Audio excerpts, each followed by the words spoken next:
Hey! Yes, it is dinner time. And thank you. I'm very glad I managed to send that message as well. I uh I was sitting here, I started the stream and I was like, "All right. Now Discord to remind Cal to show up if he can." And hey, it worked. Look at that. Um How's it going, Cal? How you doing?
Wow!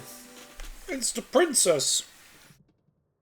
Who are you?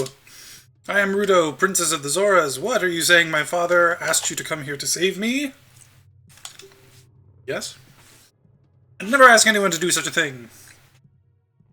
Letter in a bottle? I have no idea what you're talking about. My father's worried about me. Well, yeah. I don't care. Well, okay. Anyway, I can't go home right now, and you get out of here, understand? Alright. Oh no! Ah! Putting together some Legos? I'm jealous. I wish I had Legos to put together right now. Oh, maybe I'll get myself some Legos for Christmas. That doesn't sound like a bad idea. Are you still hanging around here? I told you to go away. Well, I don't want to go away, Rudo.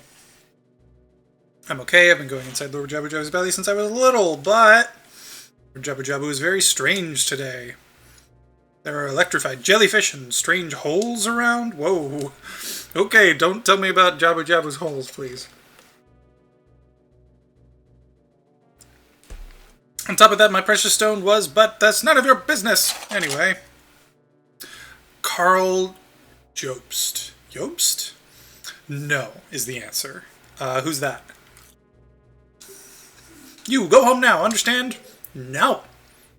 You're that worried about me? Yes! Why do you think I'm here? And I will give you the honor of carrying me. Cool. However, I won't leave until I find the thing I'm looking for. You'd better believe me. Okay. Sure.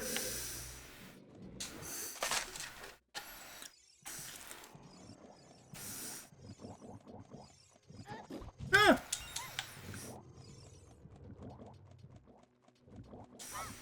I did not mean to do that. We're gonna throw you up there. Gonna do this, that. He does some videos about really cool speedruns, but also a lot of videos about people cheating at speedruns. Oh boy. That actually does sound kind of familiar. Maybe I've seen a couple of his videos, couple other videos, from time to time, or maybe I'm just thinking about something else. But yeah, I will definitely check them out. I love all those things. Talking about different speedruns. Because Australian starts with Hello Legends. Nice.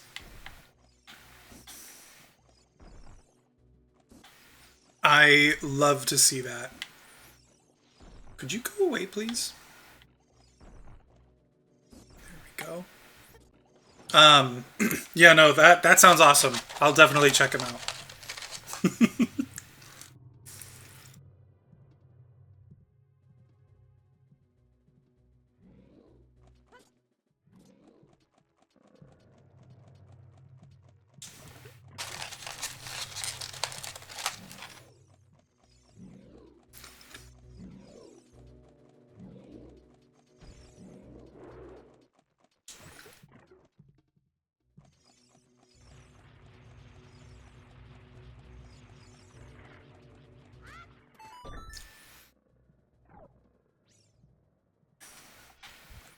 Can I?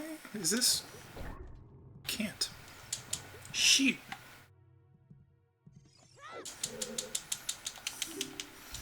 I know. Calm down, please.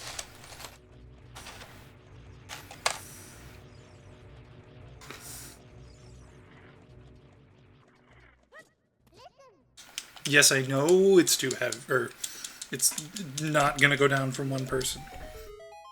That's why I'm carrying someone. Also being sued by Billy Mitchell because he said Billy cheated and lied in many, many videos with lots of proofs and factual statements. Damn. So he's being sued by someone who... He's being sued for saying someone did things that is, like, factual. Oh, stop.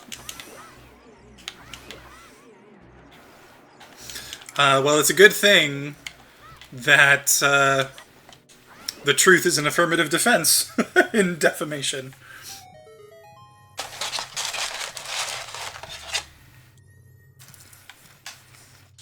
That's so funny. I always get a kick out of people who do that. I'm sure that it sucks for Carl. Because, like, even just going through the trouble of being sued is frustrating, so, like, I get it. But it's just so funny to imagine, like, what do you actually think you're gonna get out of this? You're either doing this because you're a shitty person who knows you're wrong, or you're doing this because you're an idiot who doesn't know you're wrong. And it's just hilarious. He's also suing Guinness Book of World Records. That's hilarious. So much cost and work for him, but he's getting so much YouTube content that pays his bills. Yeah, I mean, that's great. So long as he comes out ahead, I guess, like, it's fine. I'm sure, like, the strain of it must be frustrating.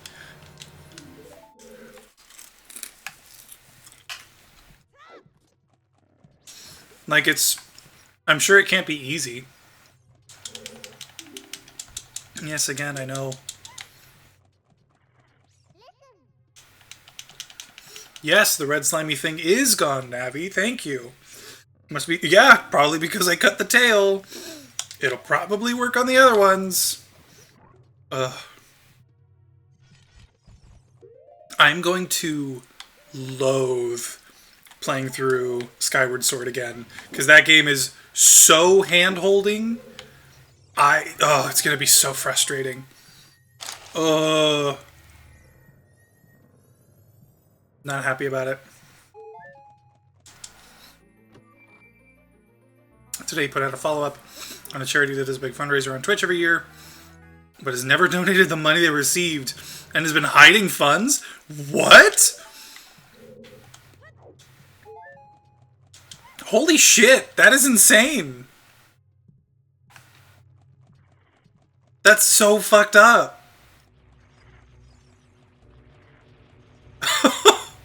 Wow, okay, cool. What charity? What's it called?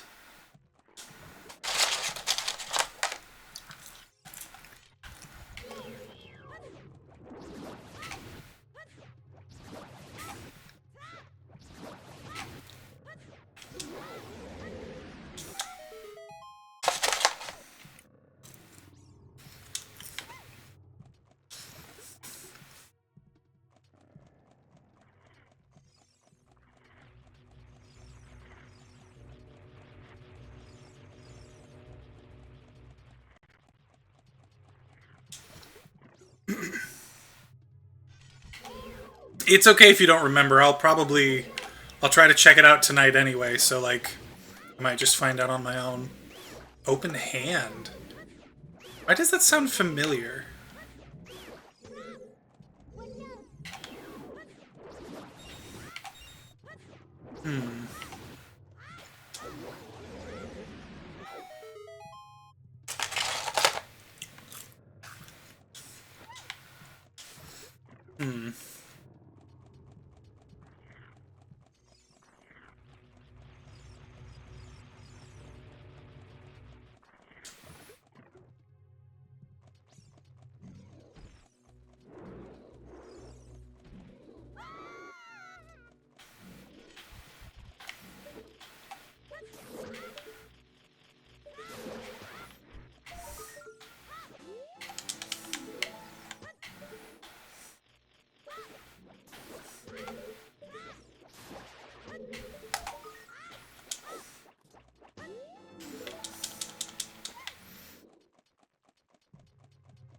Man, I can't even imagine a charity raising a bunch of money and then just not doing anything with it. Like, I get that it's probably not actually a charity, it's a scam. But, like, God. You got people who are, like, donating money and none of it is going anywhere? It's crazy. It really is. Got very upset when Lord Jabba Jabba swallowed it. Sorry, I missed a couple of lines. While I was feeding him, he suddenly swallowed me. I was so surprised I dropped it inside. But now that I've found it, I don't need to be in here anymore. So take me home right now. Okay.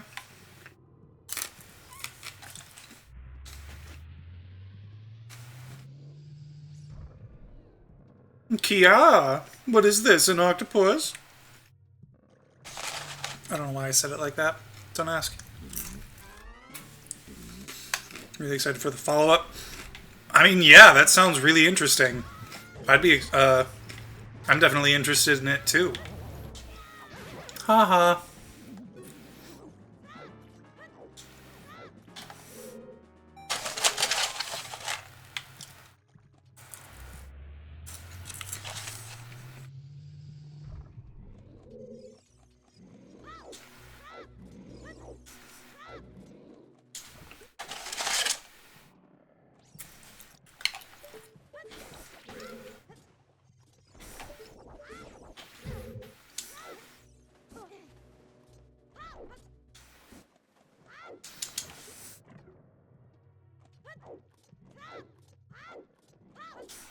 Oop.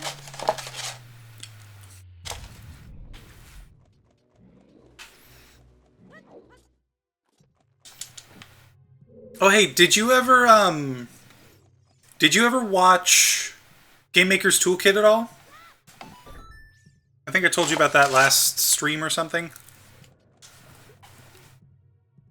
Or a couple streams ago, maybe?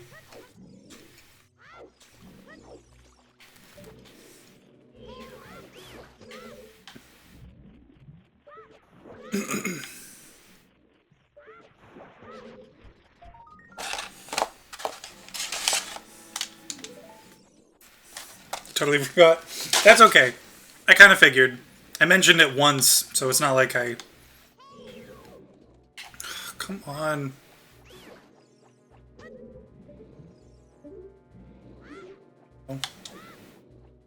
Are you kidding? Where the hell did it go? That's not what I meant to do. Oh, I don't have any nuts. Crap. Just subscribe so I might remember now. Good, good. I hope you do. I know you're going to get a kick out of it. I know you're really going to enjoy that content.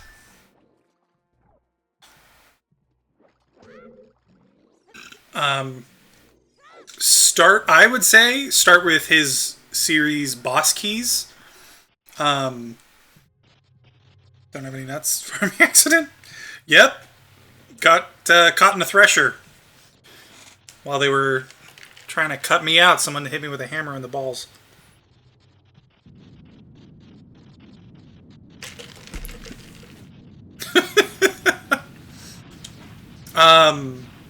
No, but when you do get around to checking out Game Maker's Toolkit, start with his series Boss Keys. Your confusion is what I live for. Start with Boss Keys. He's got 2 seasons of it. And I think the 3rd one is actually coming out. What? I was just watching one. He's doing a 3rd season of... Come on. Of something on it. I mean... Fucking gosh dang it. Oh my god. There we go. Boss Keys. Yes, it's called Boss Keys. The reason it's called Boss Keys, I assume, is because... Originally, it was just going to be a Zelda thing. Because he goes in through each game and talks about, like, the dungeon design of Zelda games. And he gets really, like, in-depth with each one. He even creates little maps for a lot of them. But not like a map of the dungeon. It's more like a map of how you solve the dungeon. It's really cool. I really like the way it all looks, first of all, but second, like, I just think the concept is interesting. You're late. What took you so long? You're useless. Yeah, that's me. Just a little lonely. That's all. Just a little. Cool. I totally buy that. But so the first season is all about dungeon design in Zelda games. He has a, like, between season 1 where he talks about Dark Souls. Yeah, no, of course. Like I said, I know you're gonna love it, and that. To be clear, that is just boss keys. Boss keys alone is you're really gonna like that. I know, but a lot of his videos, like, it's all about game design and how games do things, like how they whether they do it well or not, how they try to, like, influence your perception or trick you or guide you. It's all really interesting. Like, I think there's one where he talks about adaptive difficulty and how in Resident Evil 4, in the original version, not the new one. They changed it for the new one. But in the original one, there wasn't a, like, difficulty setting that you choose. You just play through the game, and it's at a certain difficulty. And if you do better, the game gets harder. But if you start to do poorly, the game gets easier. And I thought that was a really interesting video. There's another video where he talks about Mario level design and how, in his own experience, Mario levels will start out teaching you a mechanic at the beginning in, like, a safe space, and then towards the end of the level, like, as you progress, you're still doing the same mechanic, but you're doing it in more and more difficult scenarios. Again, just another video that he did that was really interesting. You should definitely check it out. He's got lots of great videos, and I think you'll enjoy them, and when you do enjoy them, let me know, because I want to talk about them. Anyway, you saved me, so I guess I'll reward you. Oh, God. What do you want? Just tell me. I want that spiritual stone. Let's be real. You mean the spiritual stone of water, Zora's Sapphire, don't you? Yes, I do. My mother gave it to me and said I should give it only to the man who will be my husband. Oh, God. I forgot how cheesy that sounds. I know that this was, like, a plot point, sort of. I just forgot how cheesy it sounds. You might call it the Zora's engagement ring. Even worse. Alright. I'll give you my most precious possession, Zora's Sapphire. You know that I didn't propose. You proposed, and I never said yes, so... You are absolutely right. I am so sorry. How did you feel about Hadestown? Tell me everything. Actually, first question. When you... Well, no. Tell me everything. Don't you dare. Don't you dare. That's not funny. You obtained Zora's Sapphire. This was the spiritual stone of water passed down by the Zoras. It was not bad. Please don't tell me it was actually bad. Your most precious possession. You don't know what she's talking about, but you finally collected all 3 spiritual stones. Go back to see Princess Zelda. Woo! Please don't tell me you actually thought it was bad. I will be so upset if you do. Don't tell my father. Okay. Tell him what? We're not actually engaged, right? Right? No, but seriously, like, it wasn't actually bad, was it? Did I get this? I did. Oh, and I must have already gotten... Yeah, I forgot what I did. It's been a couple of weeks. Last week was Thanksgiving, so can't really blame me. Let's do this real quick. Biggest takeaway was just how strong the entire cast was. Like, usually there are really good performers in the big roles, and then decent ones in the smaller roles, but every single person was phenomenal. I'm glad you feel that way.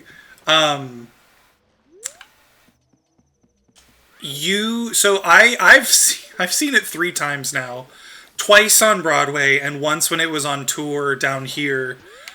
I don't know all of the like cast members that you saw. Like I'm not really big on knowing who the people are. My partner is really into that, but I'm not as up on that sort of thing. But I can tell you that every time I've seen it, I've felt the same way. The cast is always so strong.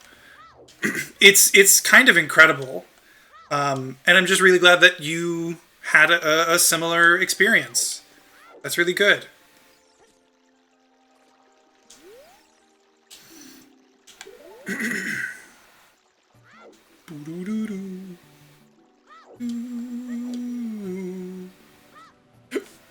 Excuse me. Did I? Did I do? I did not. I was amazed at how much they got out of a relatively simple set. Okay, I have a question for you. For the scenes where people came from or went to Hades Town, how did they do it? Because I'll tell you, on Broadway they do it one way. In the tour that I saw, they did it another way. I'm curious to know how they did it for you, for your setup.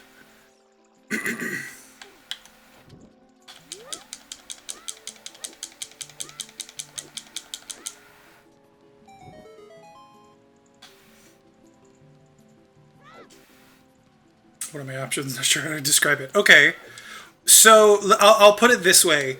When I saw it on Broadway, there's a section in the middle. It was a circle, pretty big, pretty big, that would literally go down and come back up. So when someone was coming to Hades Town, or coming like from Hades Town to the world above, it would literally go down and come back up, and someone would be there. I figured you wouldn't have that because that's on Broadway. That they probably built the stage, like they changed the stage, or maybe the stage was already set up for that.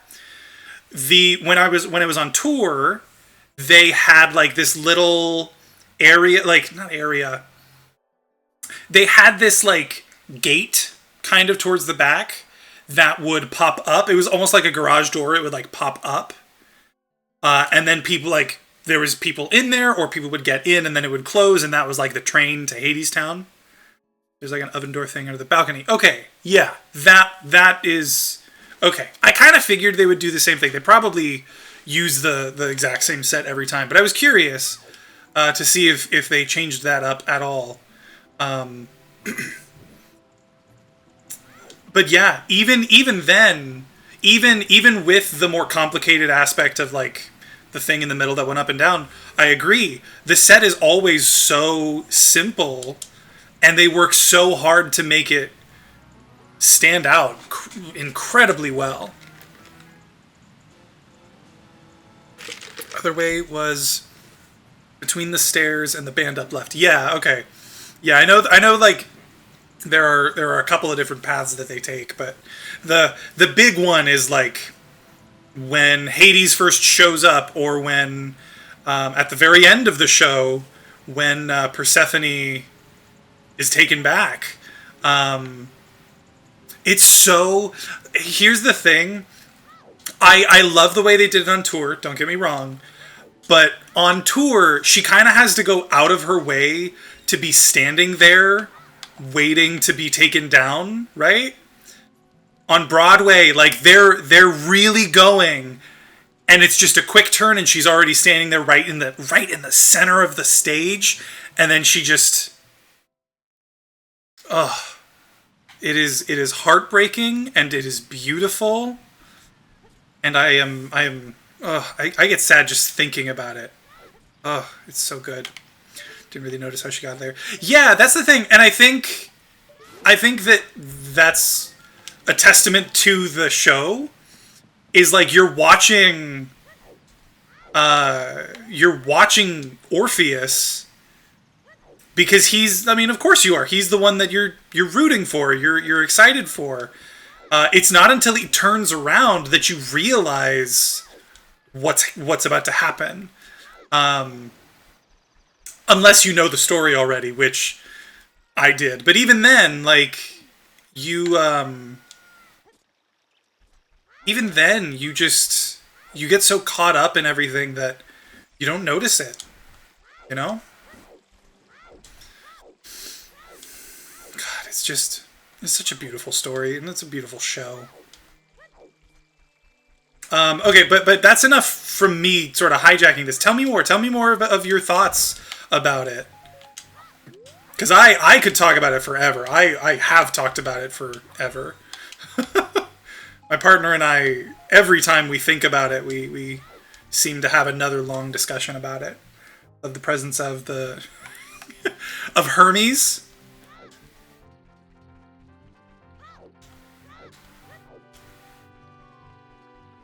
Mr. Hermes! That's me! God. That is a great character, and I've never even heard of a bad Hermes. They always seem to do so well. You know what, let's just do this. I want to get everything in this game. I really do. And I think I will, because I've gotten 100% of stuff in most of the other games, but we'll see. He's just so perfect. I'm glad to hear that. I mean, obviously, he's a very important part of the show. But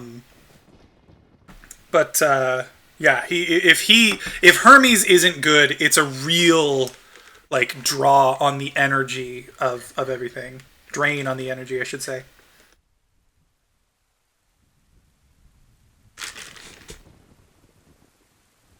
But yes, he is fantastic. He does a very good job of doing everything. Loved how much use they got from the rotating floor. Yes, the rotating floor is so good. The assuming that this is the same cast or the same blocking or the same, like, a general similarity to the tour cast that I saw. They use the rotating floor even more than the Broadway show does. Which isn't like a dig on the Broadway show. The Broadway show does things differently for a reason. But the rotating floor gets used so much on tour, and I love it. Arrgh, I lost her! You, over there, little kid! I don't know why I made him a pirate. You must have seen the white horse gallop past just now. Which way did it go? Answer me! Yarr! Or should I make him a Scottish pirate? An irate pirate. So you think you can protect them from me? You've got guts, kid! Now I don't know what I'm doing at all. Heh!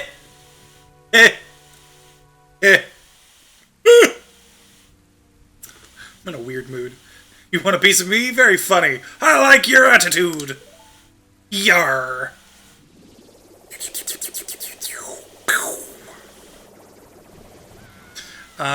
What else? How did you feel about, like, the music? Pathetic little fool, don't you realize who you are dealing with? I am Ganondorf, and soon I will rule the world! I was very impressed with how all the characters were reasonable and likable. That is one thing about the show that I think kind of slips by some people. I'm glad you pointed it out, because I feel the same way. It's not, like, Hades is not a bad guy. Orpheus is not a good guy. Like, he's the protagonist and Hades is the antagonist, and, like, yeah, that's all well and good, but it's not what you expect. And that's, again, that's just something I really love about the show. Music was amazing. Yeah, it was kind of given. But I wanted to ask, see if you had any specific thoughts. The music, my partner and I still listen to it all the time when we're driving places, or when we're like sometimes when we're just hanging out, we'll put it on. I want to get that on vinyl. I gotta start using my record player more. Right now it's just sitting here doing nothing. Well, I'll be if it ain't the Forest Kid from the other day. By the way, thanks a lot for waking me up. You're welcome, sir. I seem to have done it again. Took some doing, but I finally got Malin back in a good mood. So what are you up to today? Got some free time on your hands, you say? Well, how about a little game? Sure. These 3 cuckoos I have here are special cuckoos. I'm going to throw these cuckoos into that there gaggle of normal cuckoos. If you can pick out these 3 special birds from among the normal cuckoos within the time limit, I'll give you something good. Cool. If you can't find them, I win. It'll be 10 rupees. Want to play? Sure. You have 30 seconds. Alrighty then. Get ready. Here go the super cuckoos. Start looking. Okay. Bum, bum, bum, bum,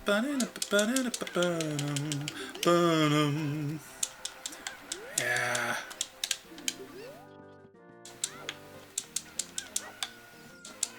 Yeah. Hell yeah. Any more thoughts? Anything else you want to share? Because like I said, I'll go on forever. There are some things that I would love to talk about. Hey you've got the talent to be one of the world's best cowboys! I never knew the word cowboys was in this game. That's hilarious. How'd you like to marry Malin, huh? Sure. Ho ho! I was just kidding. Just kidding. I think you're a little young for that, aren't you? Ho ho ho! I'm supposed to be like 10 in this game, I think. Oh, I'm proud to present you a sample of our very own Lon Lon milk. You'll be energized the moment you drink it. After you drink it, you can bring back the bottle and buy a refill anytime you want. Sweet.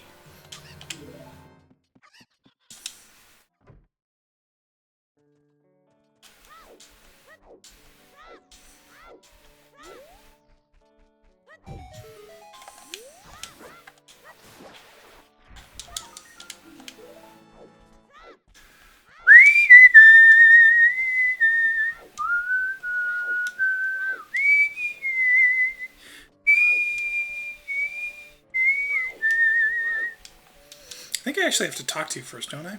Oh, it's the fairy boy again. Rude? I mean, true, but rude? I heard that you found my dad. And how did you like the castle? Did you see the princess? Hee hee. I sure did. Dad came home in a hurry after you found him. Hee hee. Hee hee. Oh yeah, I have to introduce you to my friend, fairy boy.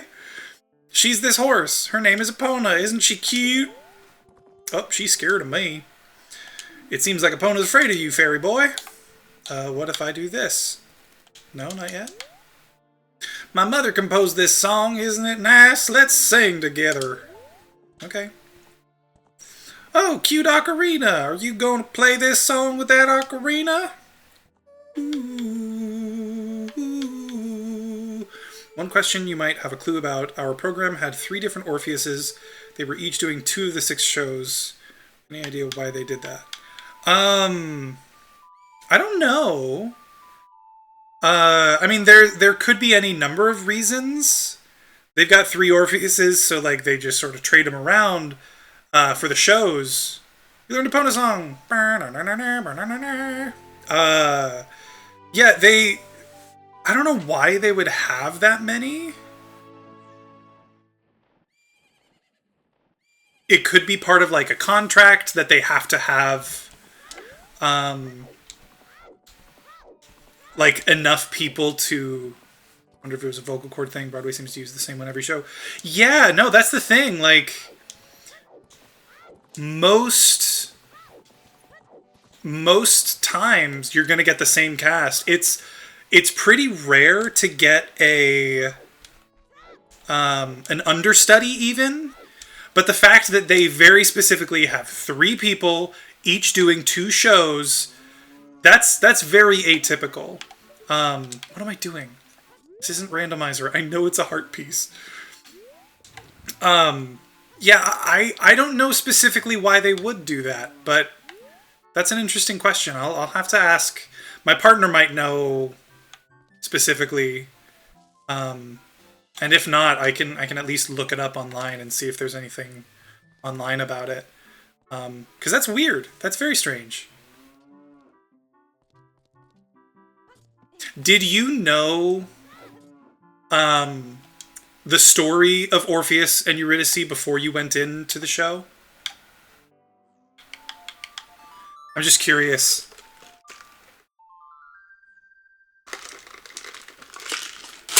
So were you... How did you feel at the end?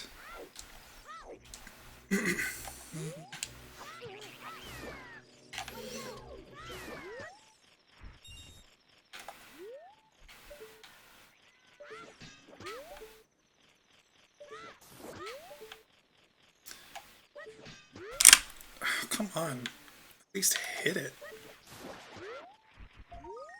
Because so far, I've only seen it with people or talked to people about it who did know the story. Oh, shoot. I thought I responded to this.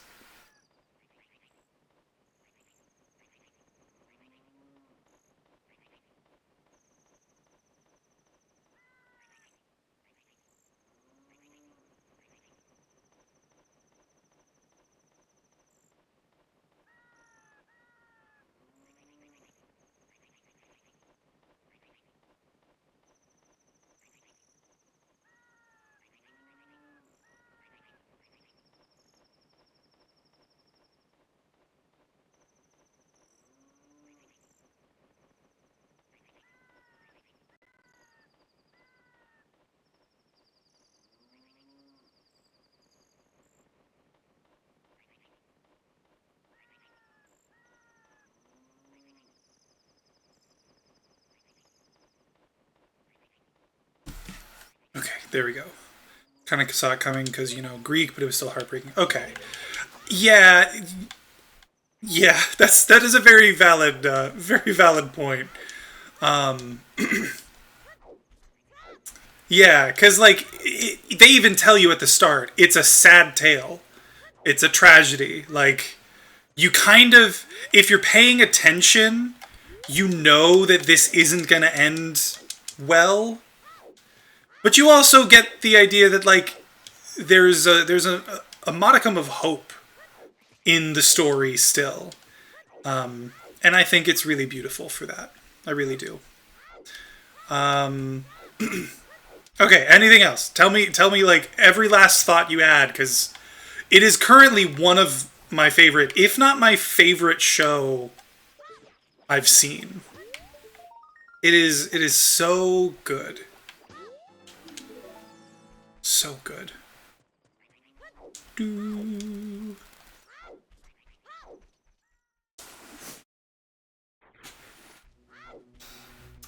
Um, doing. Do I go adult right now? Do I go get Skulltulas from places?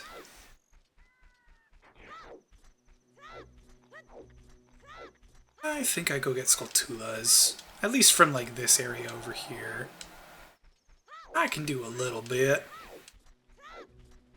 I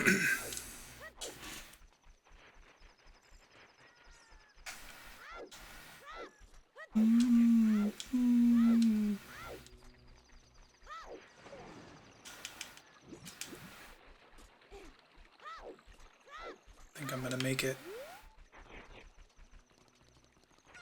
Yeah.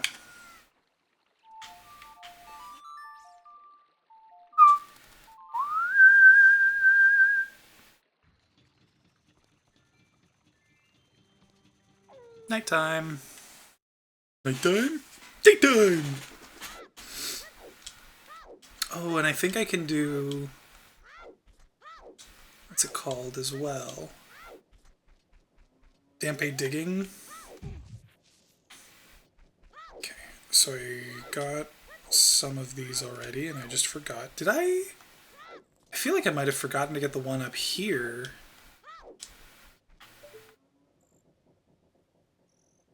No, I didn't. I got it. Okay. I definitely didn't do damn paid digging, though. Because I thought about it and I was like, nah, I don't want to bother. So we're gonna do this.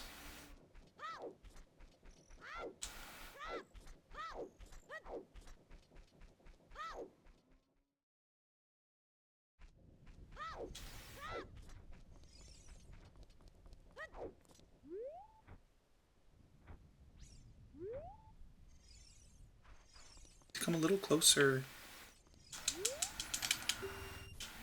Wait, did I already do this? I don't think I did. We're gonna get you.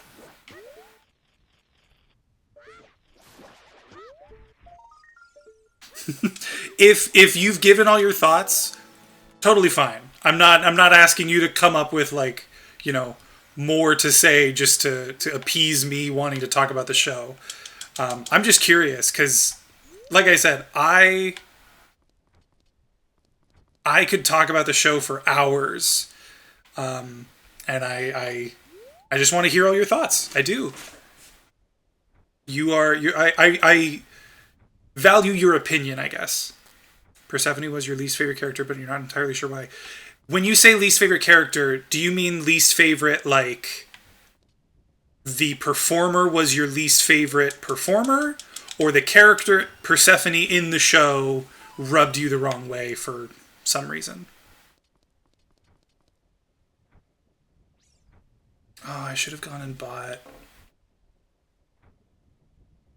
magic beans. That would have been smart.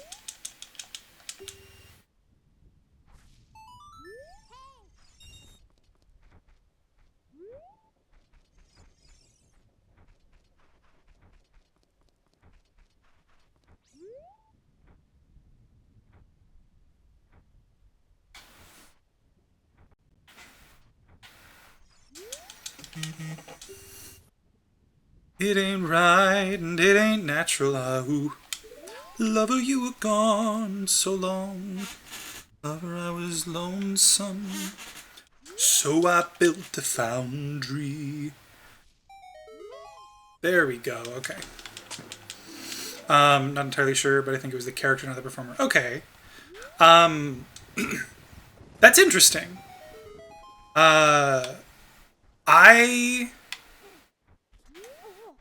I've never really thought about who my least favorite character would be. Oh, I did do this already. Cool. I've never really thought about who my least favorite character is in the show. But I kind of get why it would be Persephone. Well, yeah, I don't know. I would say it's like, I guess here's another question, and maybe you don't have an answer to this. Do you think it's like an active, I don't like this character, or a passive, this character is just my least favorite among all the others? Hey Logan, how's it going? Good to hear from you. How you doing, dude? Hotter than a crucible. It ain't right and it ain't natural. Ooh, lover, you were gone so long. Lover, I was lonesome. So I built a foundry in the ground beneath your feet. One thought is maybe she seemed a little selfish. I see. Well, I mean, you're not wrong. The curse has been broken. Thank you. Here's a reward for you. Stone of Agony. I forgot about the Stone of Agony. It will react to nearby secrets. You give me the wallet. Like, I get there were circumstances and stuff. Yeah. That's the thing. I think... Well, I'll let you finish what you're saying, and then I'll give my 2 cents on the subject. Because in general, I think I do kind of agree with you. And that, honestly, that kind of ties into what one of the things that I'm really like into about the show. One particular piece of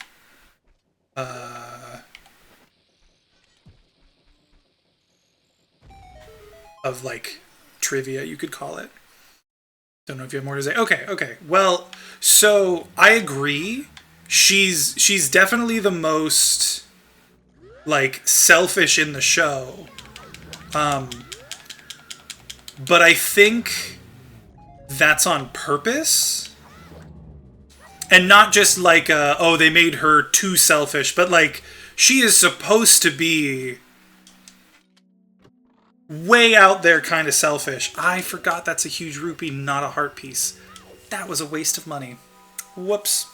But she's supposed to be the like almost too carefree person who doesn't really think about other people. And here's why. There is like, and it's a pretty clear connection, I think. Maybe I'm wrong, but I think it's fairly clear. Orpheus and Eurydice are the young version of are meant to be a like allegory or they're meant to be connected to Hades and Persephone when they were young. Because Hades and Persephone, like they talk about how in love they were with each other and how they can't hear the song anymore. And at the beginning of the show, Eurydice is also extremely selfish. Her whole shtick is I blow from town to town, so that I don't have to like stick it out when it gets hard, and that's basically what Persephone does.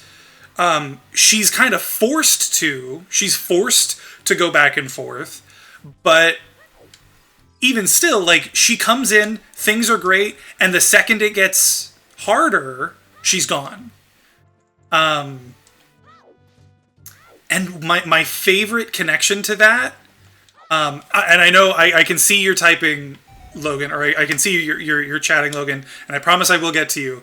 But Cal and I are talking about a musical that he saw recently, and I'm really invested in it. So I just want to say this real quick. The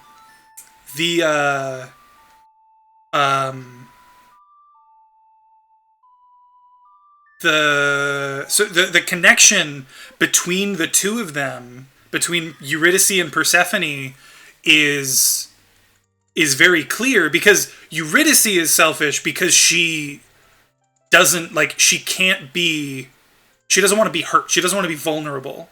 And Persephone is selfish because she's tired of giving and not receiving anything back.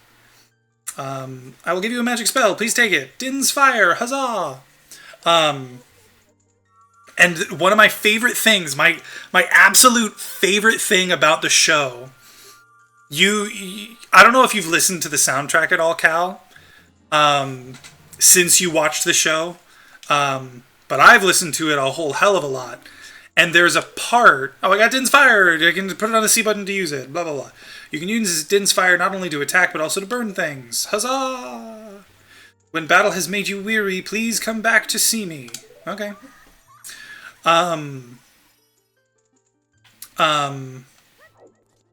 What was I saying?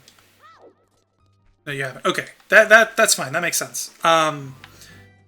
But the, God, what was I talking about? Oh, there's my absolute favorite thing about the show are two songs. There's a song, what's it called? A lot of the songs have kind of strange names, so I don't remember all of them perfectly well. But one of the songs is between Orpheus and Eurydice. Yes, I would like to bowl, please. 30 rupees per game. Let's play. Okay, yes. It's between Orpheus and Eurydice. It is when Orpheus is...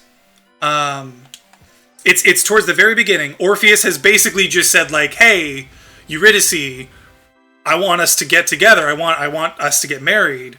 And she's like, what are you talking about? Why would I do that? And she asks him, how does it start? It's like, lover, tell me if you can, who's gonna make the wedding band? And he responds with, like, the tree or the rivers are gonna give us their gold, and they're gonna shape the wedding bands for us, and, you know, I'm gonna sing my song, and it's gonna be great. And they have a whole song where they go through that, where it's like, you know, we're so in love, we're gonna be so happy together, and here's how. I'm gonna sing my song, and everything is going to magically fall into place for us. That's one song. And then later on, you get a song from Hades and Persephone, where Persephone is now saying, why is it so hot here? And Hades is like, well, I built a foundry under the ground because I know you like it when it's warm. Because I know you like to go up into the overworld where it's warm, and I wanted to, like, I did this for you. And then she's like, God, why is it so bright around here? And he says, oh, well, while you were gone, I laid a power grid so that I could shine bright lights around here. Because, again, I know you like the bright lights up above.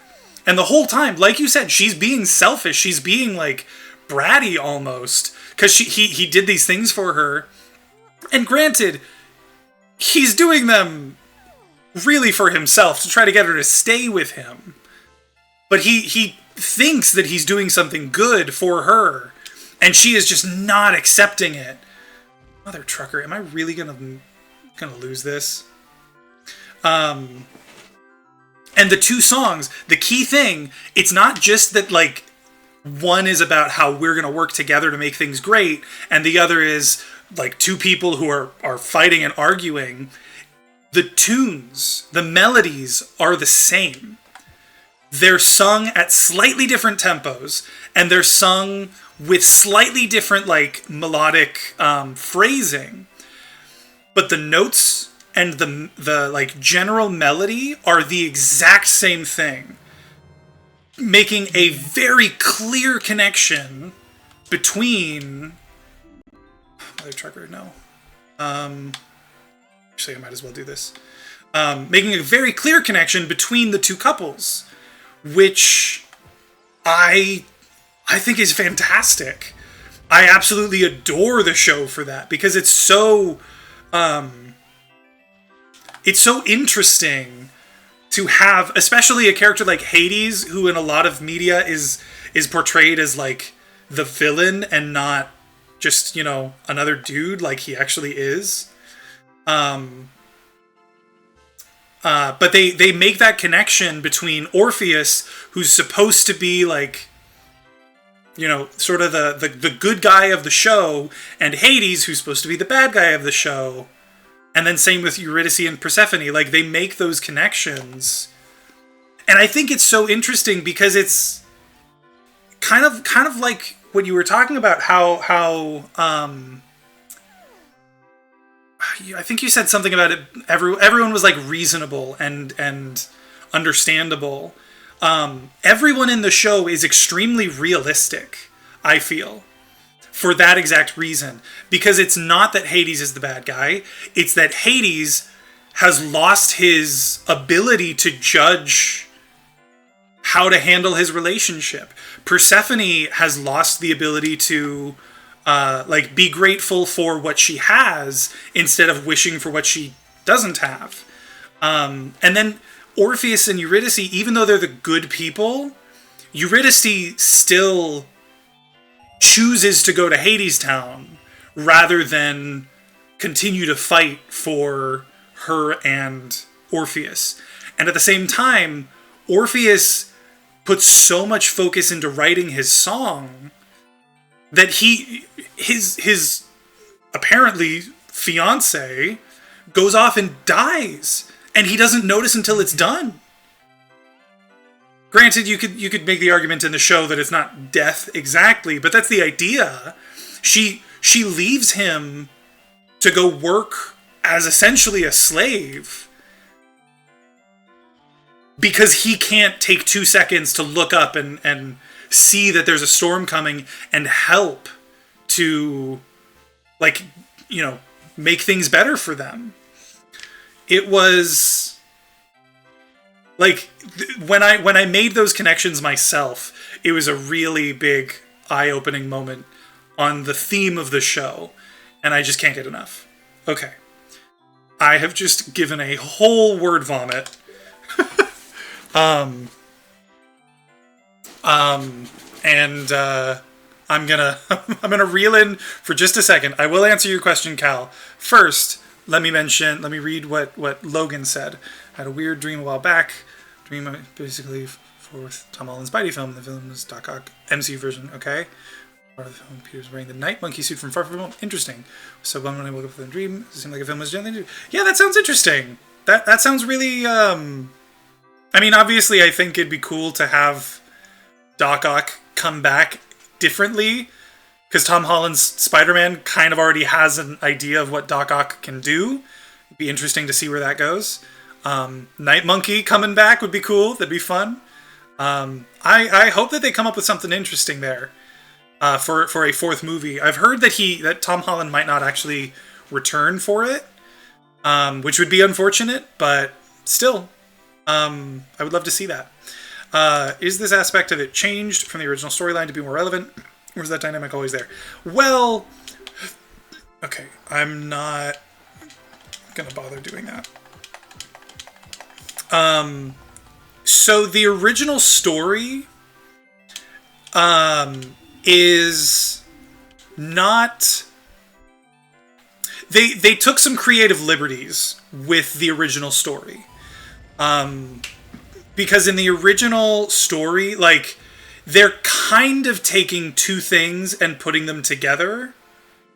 There's the original story of how Hades and Persephone became the king, and, well, specifically of how Hades made Persephone the queen of the underworld to his king of the underworld. But that is just like an origin story. There isn't a story of them, like, falling out of love and then falling back in love like this. The original story that this is really based on is just Orpheus and Eurydice. The idea is they are in love, they are happy, things are fine, like the seasons aren't, nature isn't out of whack. I doing? I think I just want to go this way. The seasons aren't out of whack. There's no, like, pressing need for a song to like put things back into place. Nothing like that. I just realized I never actually grabbed the Ocarina of Time. It's just sitting there in the moat. That is fucking hilarious. In the original story, all it really is Orpheus and Eurydice are happy. One day, Eurydice goes out on her own and gets bitten by a snake. That's why there's a song called Songbird versus Snake. Eurydice is the songbird, and Hades is the snake who bites and kills her. So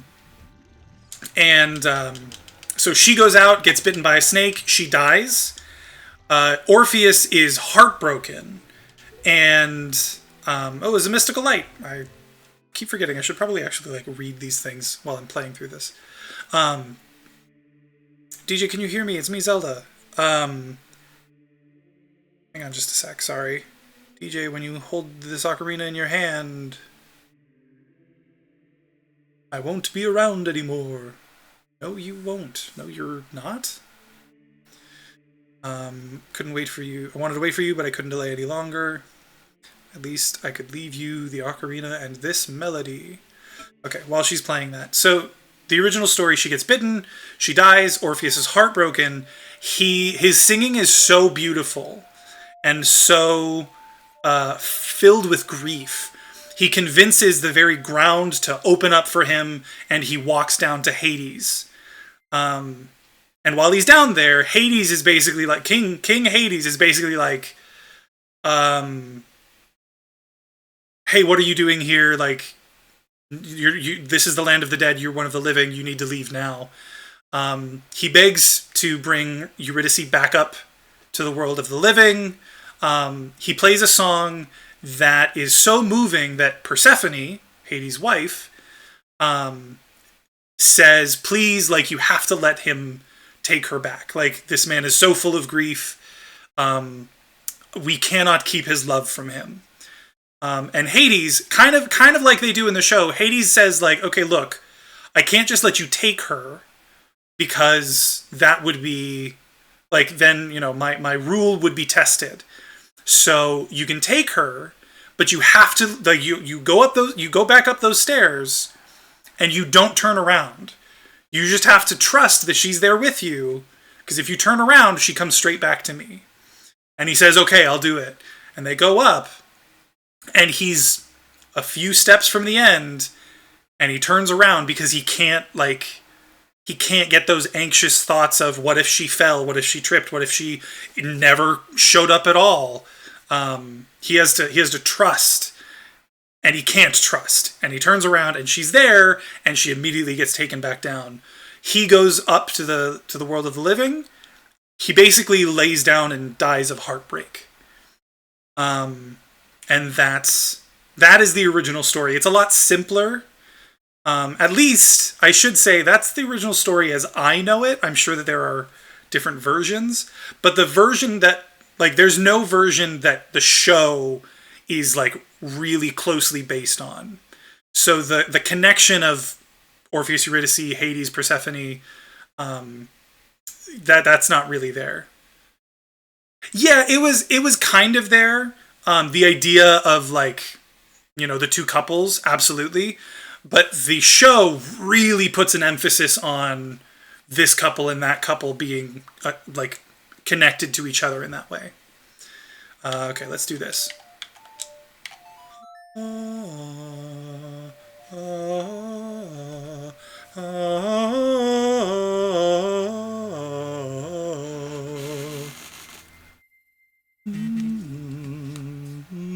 You've learned the Song of Time!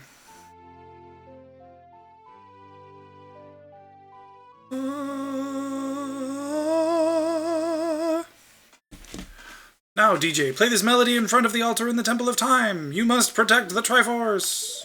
Bah, bah, bah, bah. There are some details I remember about the dream, like Doc Ock was about to slaughter Peter, but one of the other heroes, I think it might have been Thor or someone, I don't remember, saved him, and I woke up just before the final battle. Damn! That's cool.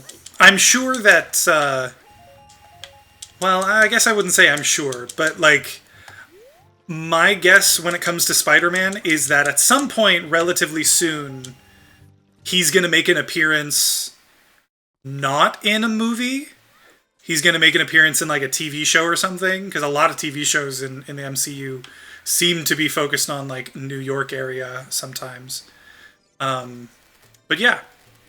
What am I doing? I'm going over here. Another thought I had, it was incredible how many silences the songs had without it ever being confusing whether the song was over or not. Yeah! Only confusion was the second to last song in Act 1. Felt like the end of the act. Yeah, there are a couple of moments like that where it's a little bit uncertain. I guess, yeah, it's probably really just that one. I love the moment in, like, Living It Up, I think it's called, where they all stop and they say, like,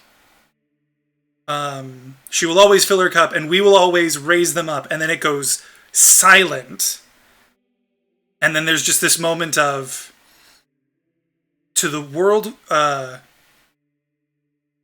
we dream about. And then they all look out at the audience and say, and to the one we live in now. And then they go right back into the song from there. And I'm literally getting goosebumps thinking about it. It is such a good moment. I absolutely adore it. All right, here we go. Time to go adult. Ooh.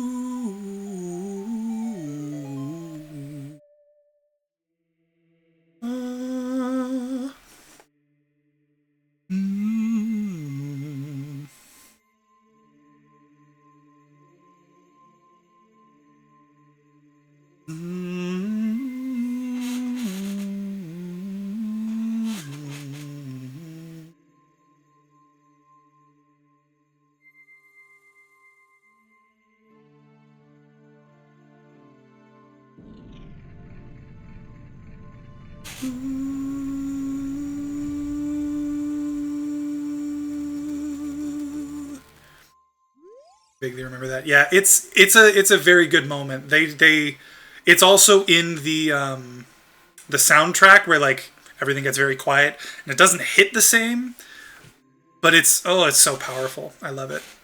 Also super anxious because it was my first time being in a really crowded situation like that in 3.5 years. Oh wow, first time since COVID, huh?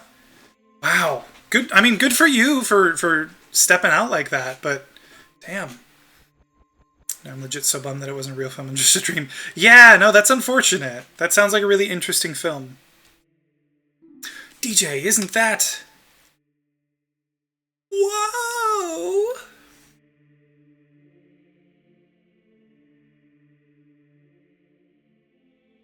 It's that legendary blade. The Master Sword. Ah. Ba, ba, ba, ba, da, da.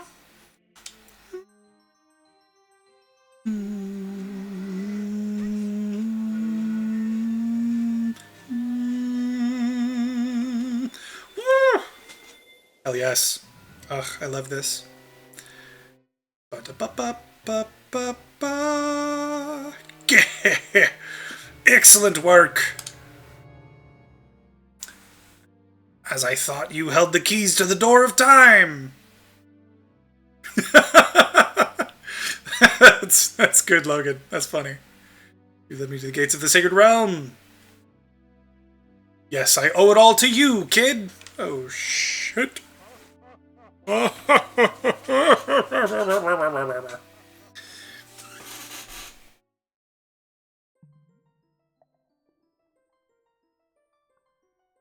DJ.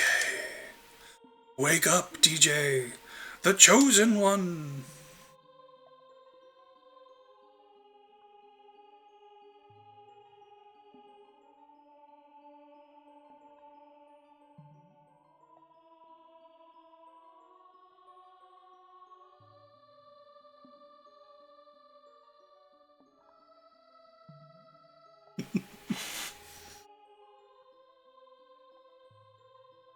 Oh.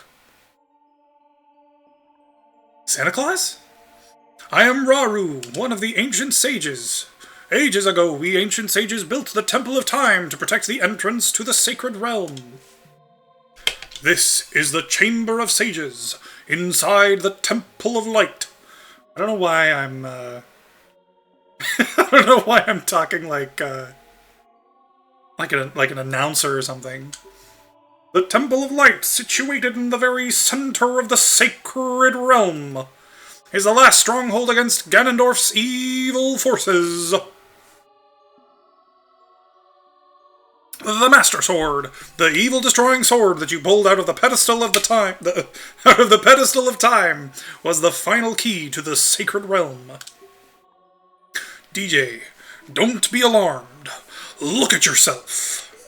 I feel like I'm like when wrestlers make fun of themselves, or like a parody of a wrestler, like, "Ooh, Link, take a look at yourself. Don't be alarmed. Look, DJ, you're big now. You're grown up.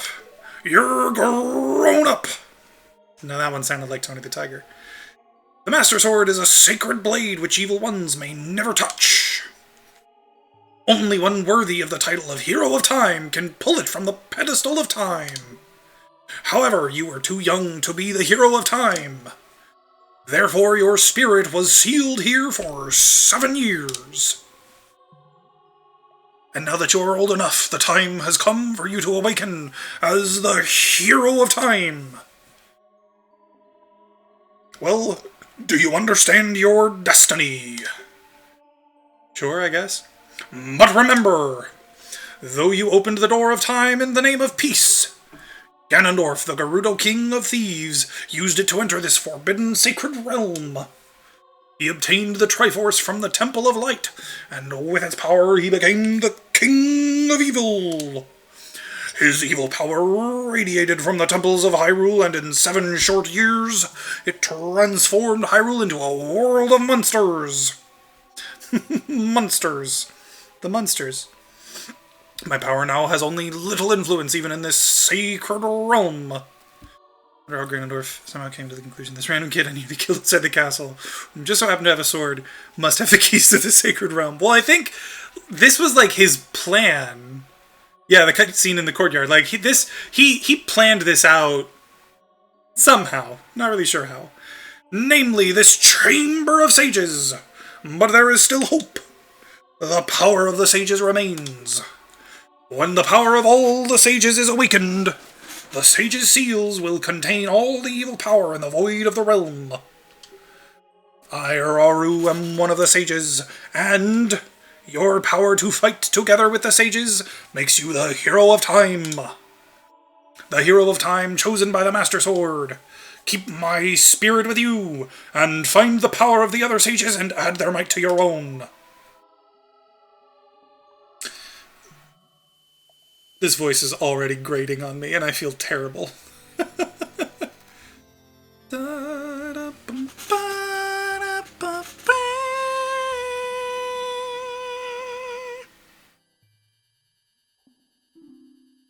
You received the Light Medallion! Rauru the Sage adds his power to yours! If only that power actually did something.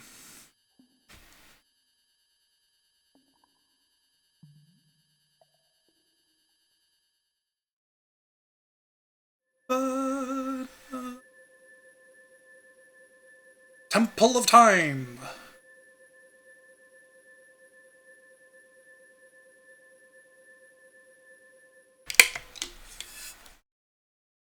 Again, I planned it, but what if Link just got to the castle way earlier than he expected? Or what if Link just showed up way later than he expected? I mean, yeah, that's true. It looks like you won't be able to use some of the weapons you found as a kid anymore. Imagine if Link just got robbed on the way to the Temple of Time. Here's jewelry, get him! That's funny. The spiritual stones get stolen, and it's just like, oh, well, I guess we're done here.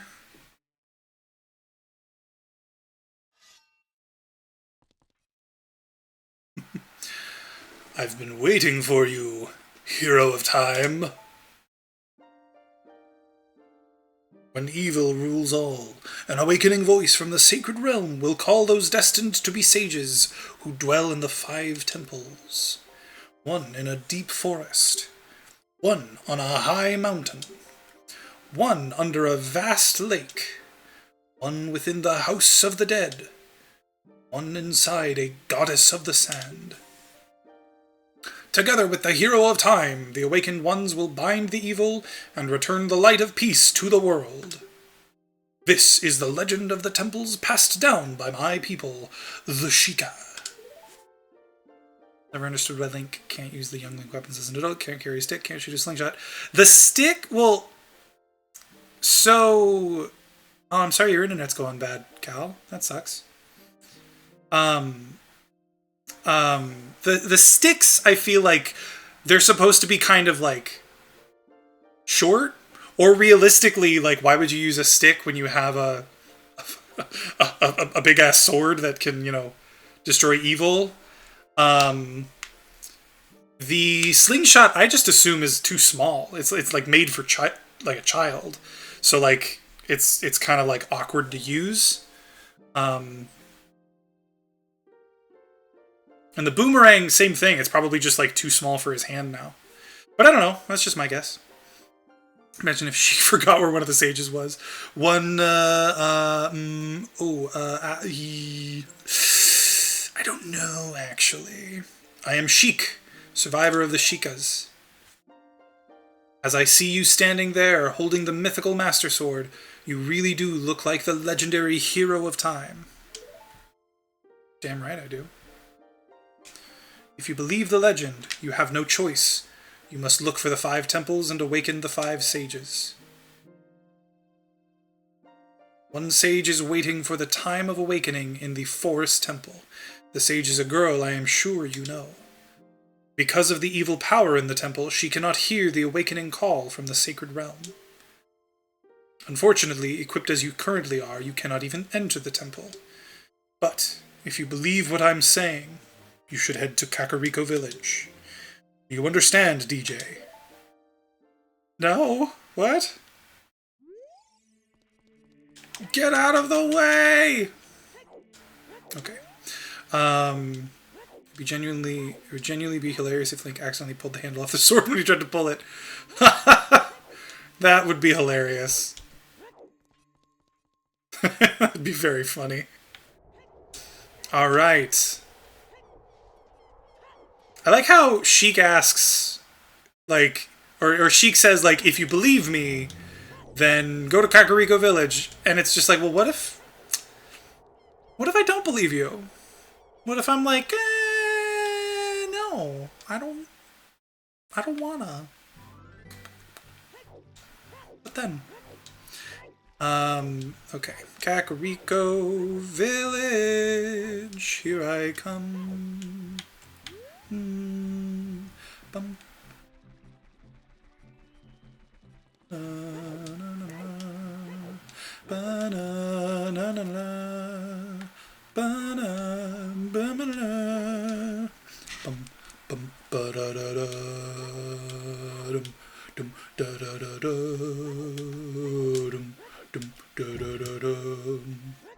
Never realized that some people do the first 3 Adult Link dungeons in different orders. Didn't even know that was possible. It's not that it's well, what am I trying to say? Like, it is obviously very possible. What am I doing? I don't need to go there. It's obviously very possible. I think when it comes to the those 3 dungeons, like, Forest is just like you're kind of pushed to go there. Plus, both of the other dungeons require the forest or the bow from Forest Temple. So you can't. What's it called? Fudge. So you kind of need to go into it at least first. And then Water and Fire, like, I think a lot of people just sort of assume, like, oh, I did the Fire Temple, or I did Forest, and then, like, there's something in the Fire area. Oh my god, why the hell did that happen? There's a temple in the Fire area. I did Forest and then Fire as a kid. I'll do Forest and then Fire as an adult. And that kind of makes sense. But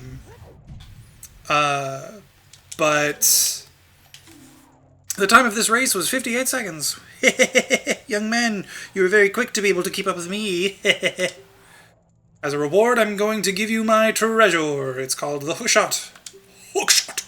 Its spring-loaded chain will pull you to any spot where its hook sticks. Doesn't that sound cool? I'm sure it will help you. Gee, thanks. I live here now, so come back again sometime. I'll give you something cool. One more thing. Be careful on your way back. Okay. But yeah, I think most people... I think most people do it in that order because it's logically, like, sound. But yeah, you can do...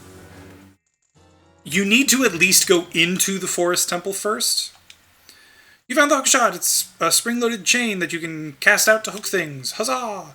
You can use it to drag a distant item towards you, or you can use it to pull yourself towards something. While holding C, you can aim with the control stick. Shoot it by releasing C. You know what? I'm gonna just do this. But yeah, you have to do Forest sort of first, at least. Okay.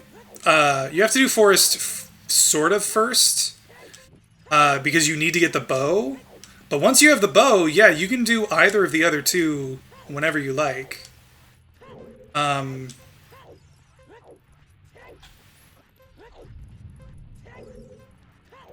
Fudge.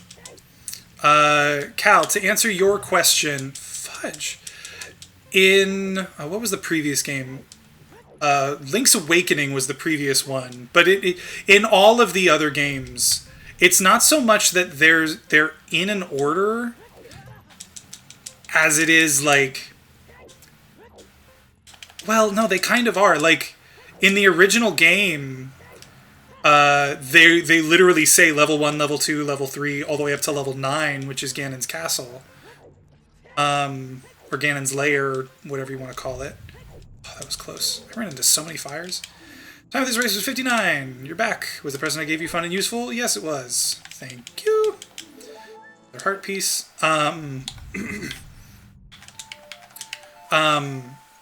So the first game, like, they were in an order. You didn't technically need to do them in that order. Because you could, like, certain dungeons didn't really require items from previous dungeons. But some of them did as well. So you, like, there was, like, a sort of general order that you could do them in. Same with Zelda 2. There was, you know, dungeon, or like level 1, level 2, level 3, up through level 7 or 8 for that game. I think it was actually just 7. And then you got Link to the Past. Link to the Past, same as the original, like, you could kind of do the dungeons a little out of order, but, like, on the map screen, it would show you 1, 2, 3, and then in the Dark World, it was 1 through, like, 8 or 9. But then Link's Awakening was heavily, like, strict. Ocarina of Time, Majora's Mask are also very, like, you got to do it in a certain order. I don't think they're... Well, no, yeah. Everything after Ocarina of Time is pretty tightly ordered, to the point that, like, Twilight Princess, what's it called? Twilight Princess and Wind Waker, like, you can't even go into dungeons until you've done a previous dungeon, like the necessary previous dungeon, etc. Except for the one exception to that that rule is A Link Between Worlds, where kind of like its whole draw was you can do the dungeons in almost any order you like. That was part of its whole shtick, was like very open about like which dungeons you do when, because you buy the items in the in like a shop, basically. And so you buy the item for the dungeon you want to do, and then you just go do that dungeon, and that's pretty much it. There is a little bit of finagling you need to do, but for the most part, yeah, it's just... It's totally open. And then, from there until Breath of the Wild, yeah, it was tightly ordered again, and then Breath of the Wild, Tears of the Kingdom, you can do things in basically any order you like. Okay, I think that's all the Skulltulas here now, right? No? Oh, I know which one I'm missing, the one in the graveyard. Can't get that one till I'm a child again. Okay, I guess we'll go this way. Go to Kokiri Forest. Go to the... What's it called? Forest Temple. I can imagine Sheik just waiting at the Master Sword Stone for an excruciatingly long time, just going, why is he taking so long? Where is he? Link is breaking into someone's home, smashing their paws, trying to race a dude to Kokiri Forest. You know what I think is funny? Oh wait, imagine racing some dude for finding literally pulls out. It's especially a grappling hook and is pulled straight to the finish line. That's funny. That's hilarious. What I think is really interesting to think about, how did Sheik know when Link would reappear?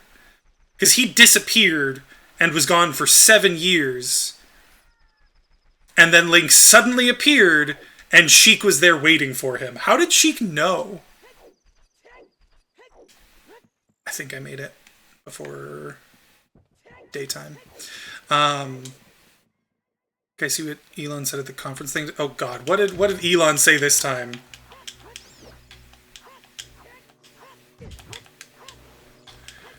Give me... No, I want you to die like this so that you give me Deku Nuts. Thank you. Gonna...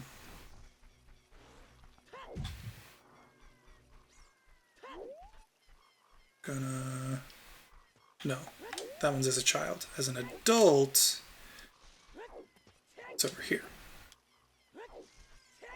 Basically said he hopes the advertisers all leave Twitter if they don't like what he's saying, because then it'll be their fault that it failed and people will blame the advertisers.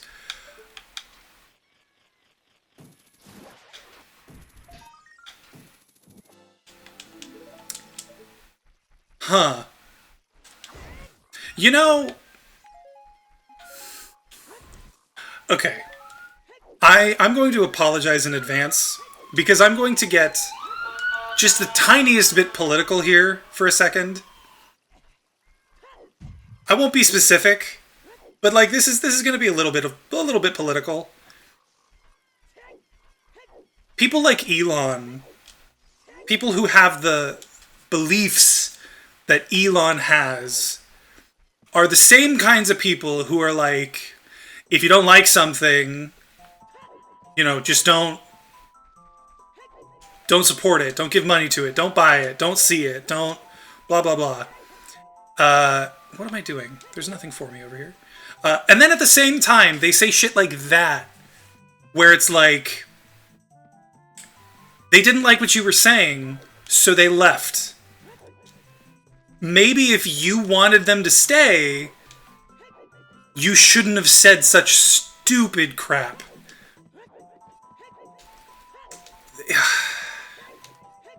Like, it is... I wish I could say it was baffling, but it's not. It's just selfish and stupid and ridiculous, and I hate it. I cannot stand Elon Musk. He is an absolute buffoon. What are you? Though you wear Kokiri-ish clothing, you can't fool me. I promised Saria I would never let anybody go through here. Well, but I know Saria. Was Sheik just standing at the pedestal for the Master Sword for who knows how long? Maybe.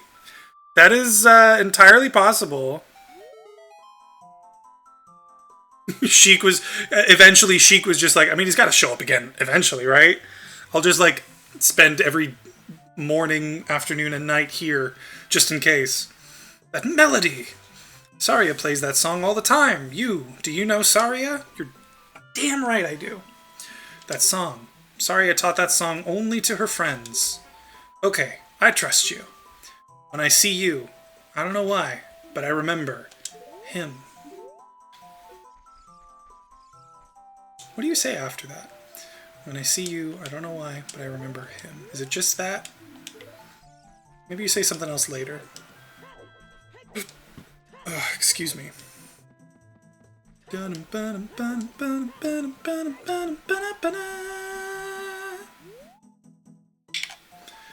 think if I go in here, I can get a Deku Nut upgrade? One of you gives me a thing.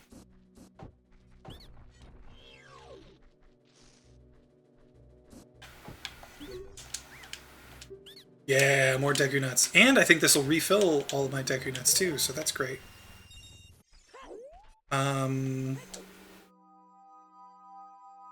He doesn't think that someone who wears the exact same tunic as Link has the same kind of style as Link, doesn't talk like Link, and looks very much like Link is Link.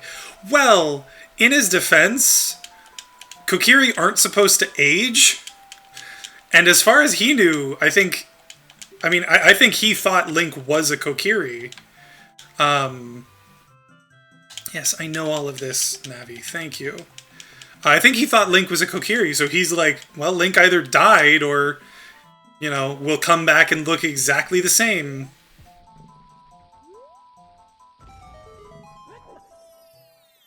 I know that he didn't know Link was a Hylian and could grow, but... Yeah, but, like... To him, it might just be, like... a ridiculous question. To him, it's like, no, he was here for years. Why would he be a Kokiri, or why wouldn't he be a Kokiri? That sort of thing. You're not a heart piece, are you? You're rupees, aren't you? You are rupees. Oh well. Man, randomizer has really thrown off my knowledge of where heart pieces are. Boom. Oh, that was sweet. I'm proud of that.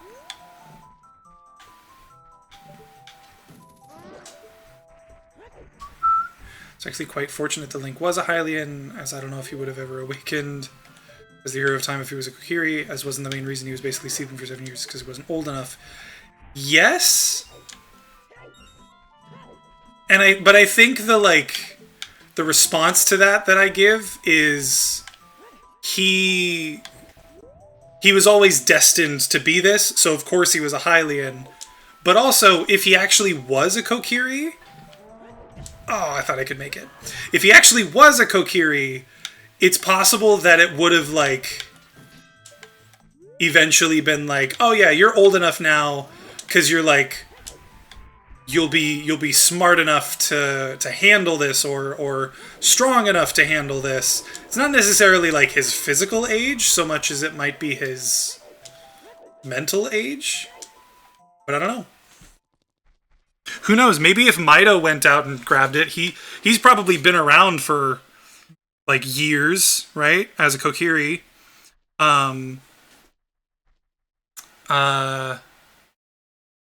Maybe he could pull it out. maybe he's wise enough or old enough to pull it out. The flow of time is always cruel. Its speed seems different for each person, but no one can change it.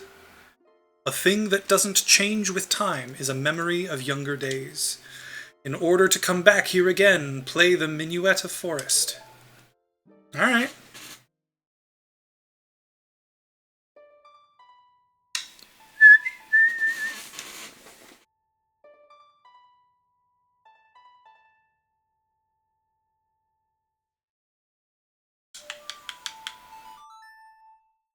Bum bum bum bum bum.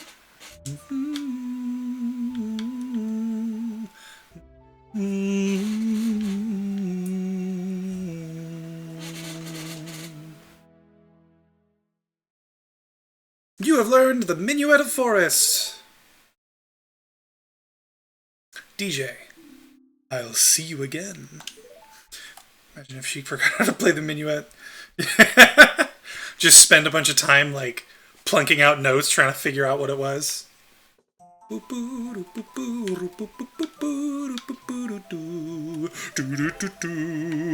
Alright, here we go! First adult dungeon. Oh shit. Don't you dare. Right?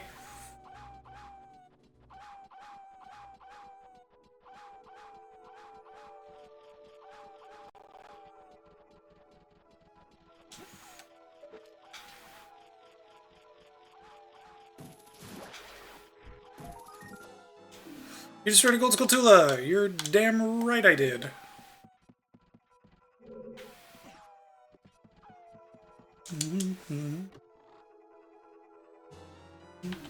Found a small key. Wow. Oh, no. Be hilarious if when Sheik went to pull disappearing Deku, it didn't work. They just stood there in awkward silence and Sheik just walks off. There's... Oh, crap. There is a TV show that does something like that. I think it's The Simpsons. I think there's an episode of, from years ago where Lisa goes and talks to a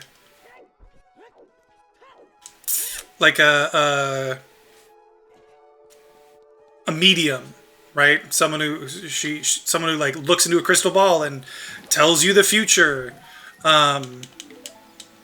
And at the end, like towards the end of the episode, when Lisa's gotten like her fortune told or something, the, the lady who was doing it,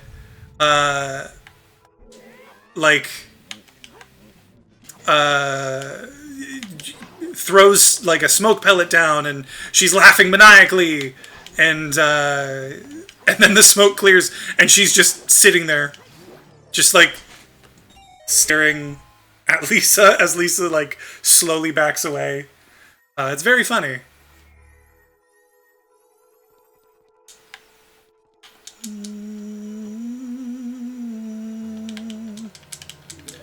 Ooh.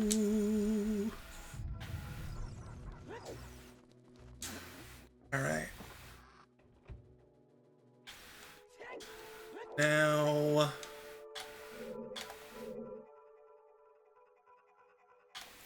I think. Well, no. I'm gonna do this sort of the way they like initially intended it to be done, which.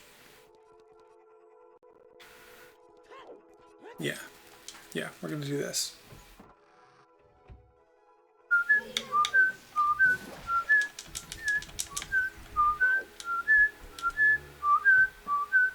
Oh no, wait. I can't do it like this. I have to go get another key first.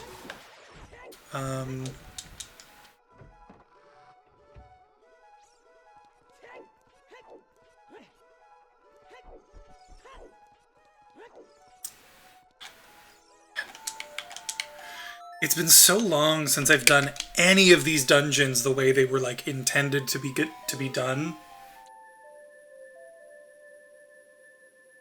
It's wild. Mm.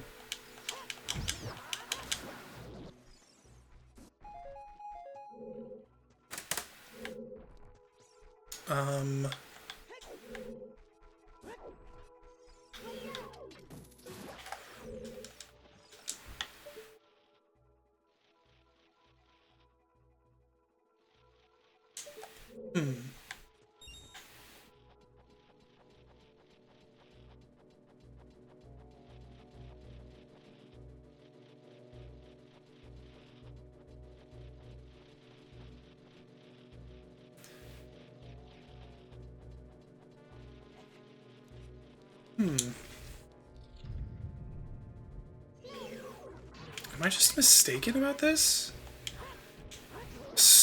Weirdly enough, I'm not sure I remember how this is intended to be done. Like, I can beat it. I know what I'm doing and can finish the dungeon. It's not that. It's... I don't know. I feel like I'm doing things in a weird order. Mana, mana, mana, mana. You found the map! Press start to get into this... Blah, blah, blah, blah, blah, blah. Yeah, I know. Imagine if he just forgot how to play the Ocarina. That would be rather unfortunate, if I'm being honest. If he had to take lessons to relearn it. Huh. Right.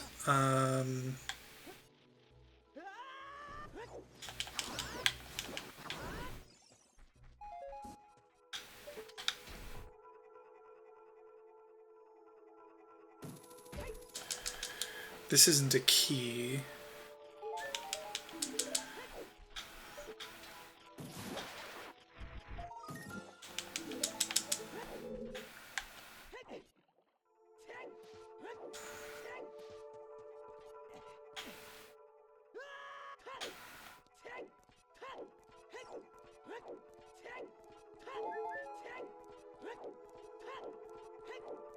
This has to be the other key.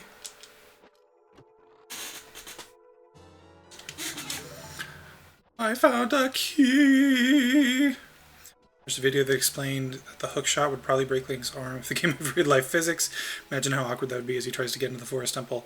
Yeah, that would be unfortunate if he just... like, his shoulder dislocated every time he used the hook shot. That would be really unfortunate. Yeah, I feel like that's the only way that you can do that room. Because you need to get the key that I just got in order to get far enough to get the bow. For some reason, I just always thought... I don't know. I feel like I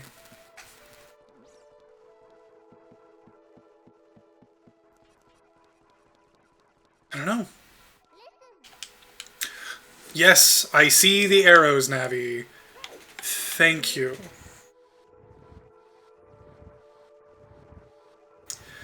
Slow block pushing. This sucks. I didn't even get it the right...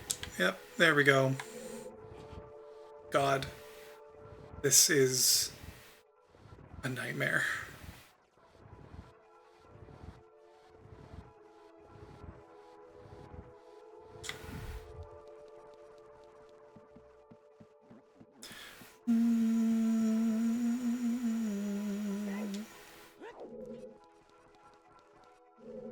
Right. Using the hookshot dislocated Link's shoulder. His health has been lowered down to 1 heart. Yeah, you have to like every time you use the hookshot, you have to like find a place to reset Link's shoulder bone.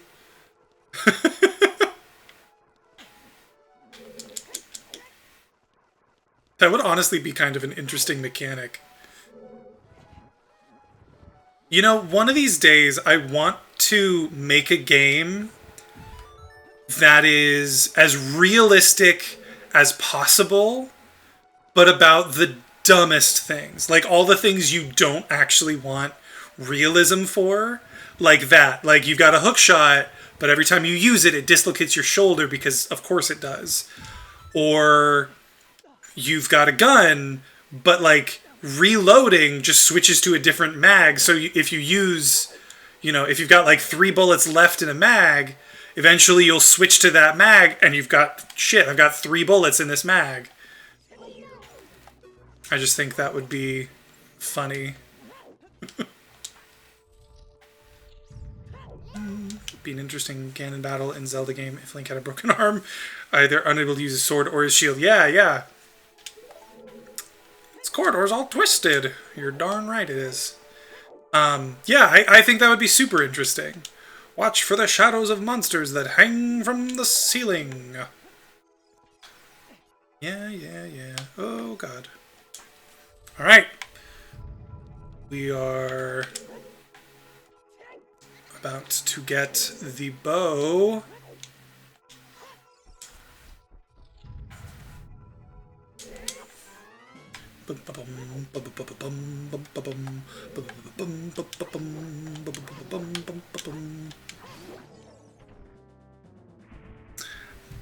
That was easy.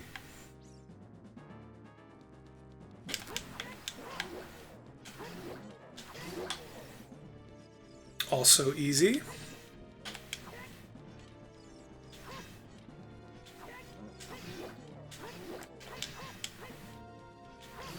There we go.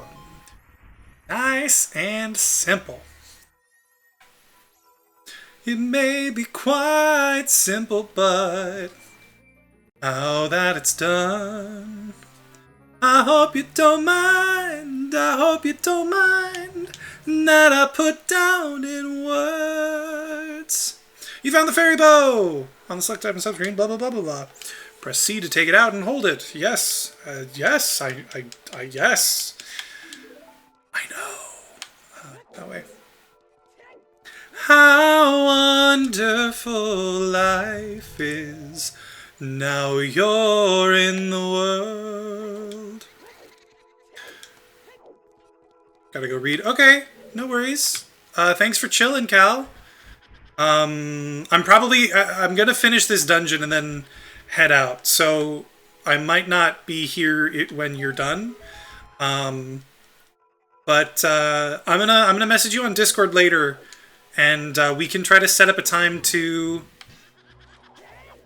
hang out. Okay, we can do another Sudoku if you're down. Just let me know.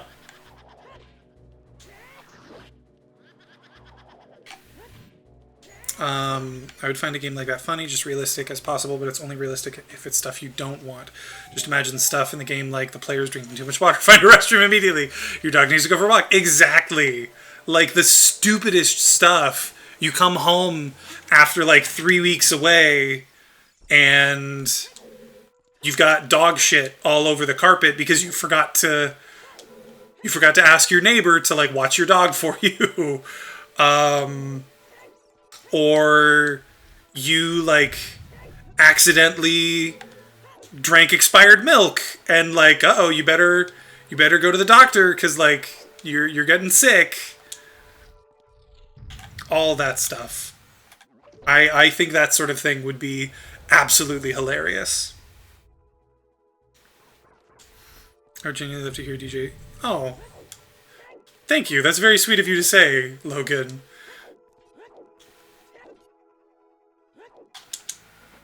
False key.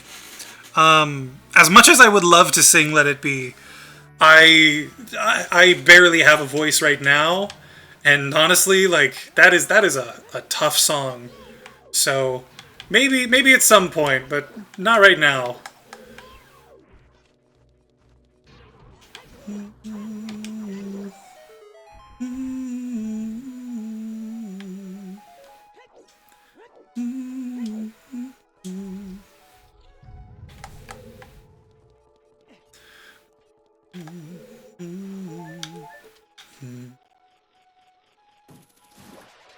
Imagine you're getting into like a gunfight in the game, and it's like you've been shot, get it treated immediately, you risk dying and losing your 97% completed save file.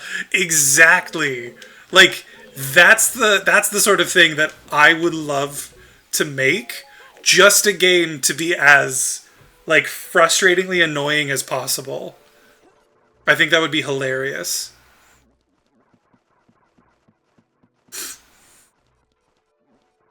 Come on. There we go.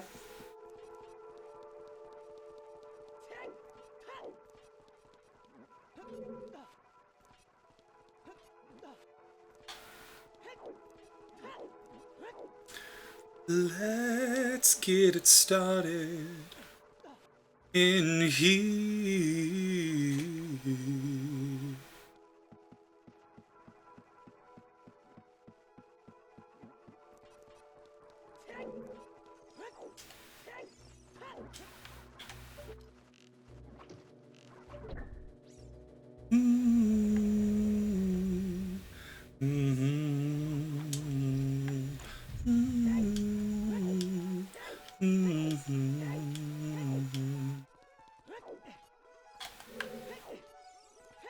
All right, continuing on.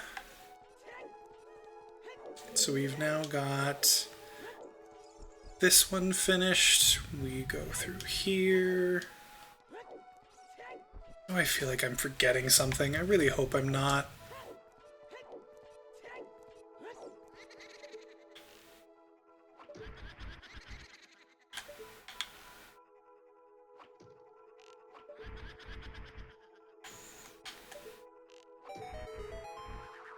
You're gonna head out? Alright, no worries. Have a good rest of your night, Logan. Thanks for chilling out for as long as you did. I appreciate it.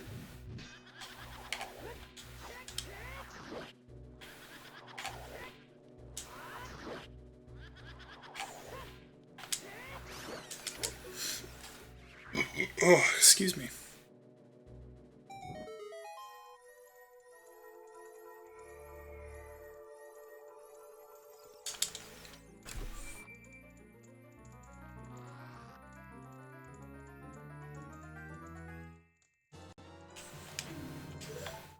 I found the compass!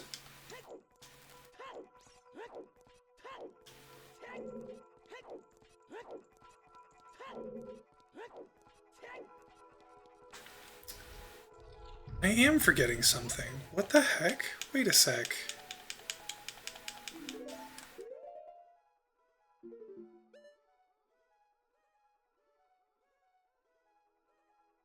Okay.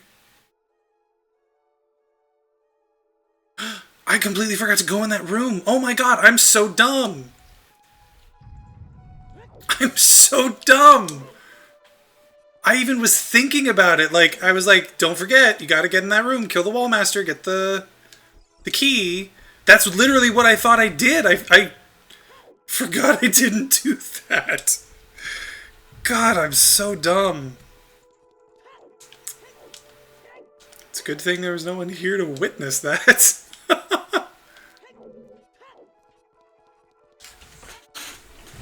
Alright. Now the question is, do I... Yeah, I just do it the normal way.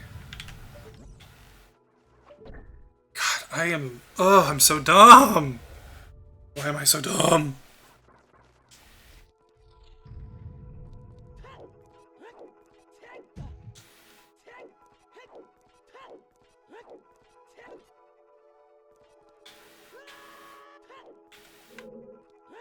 Ooh. Ooh.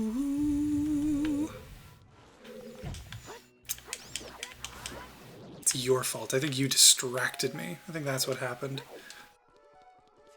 Here we go. I swear I thought I did this. Boom. Oh, that was awesome.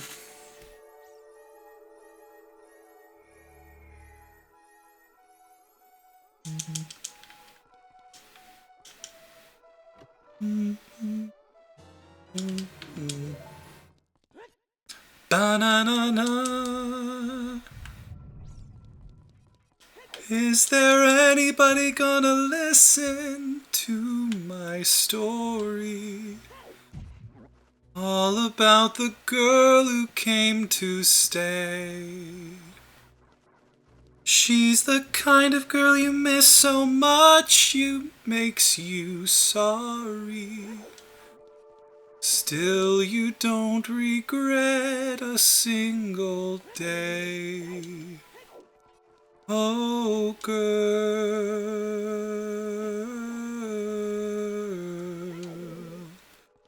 girl.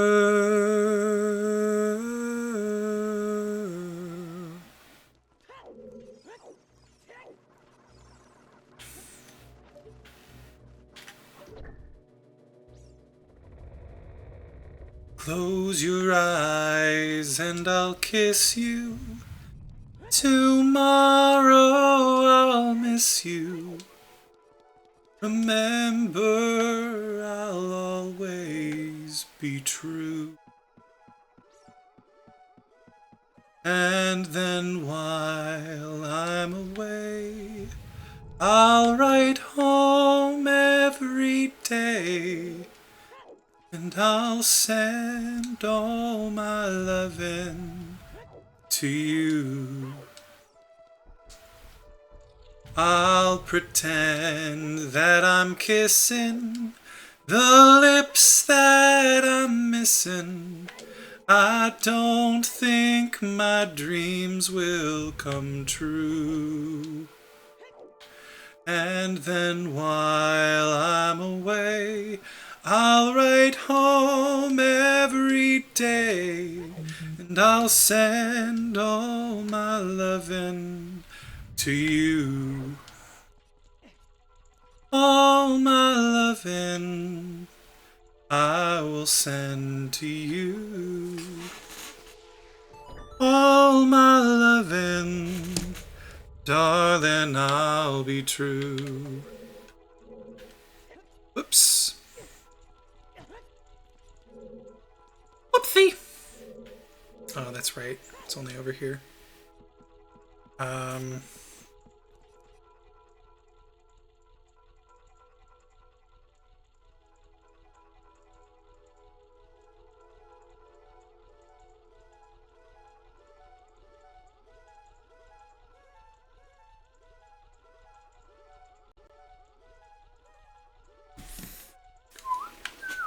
Sorry, just needed to respond to that.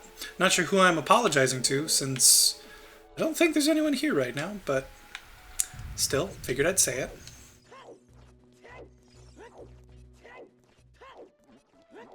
All my lovin', all my lovin', all my lovin'.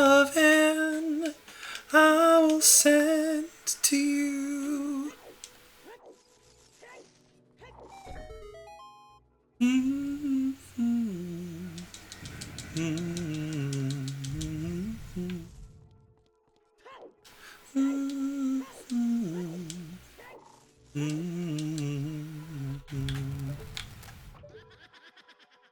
right, here we go.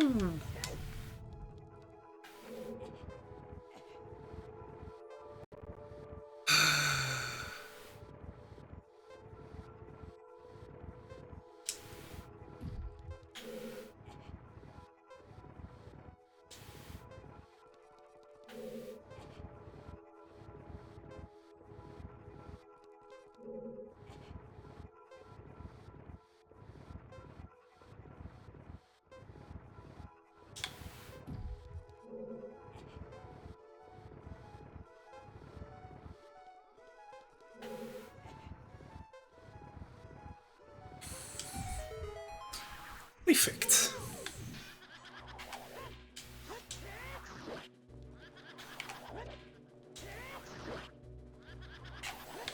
Oh, hey!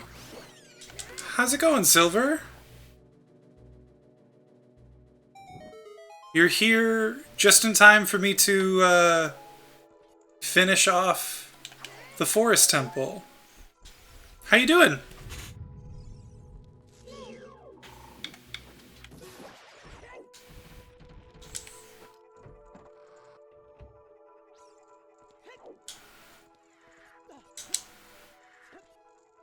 You're good? I'm glad to hear you're good. What have you been up to lately? Anything interesting?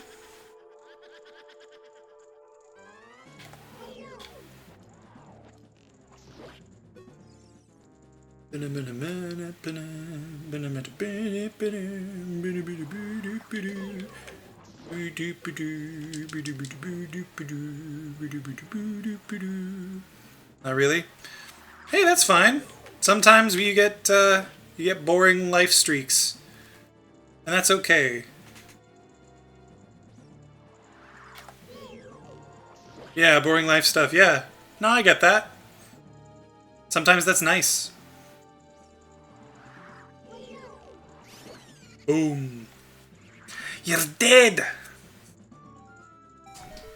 Beedle-doodly, beedle-doodly, beedle-doodly, beedle-doodly, beedle-doodly, beedle-doodly, bee, bee, bee. Gosh.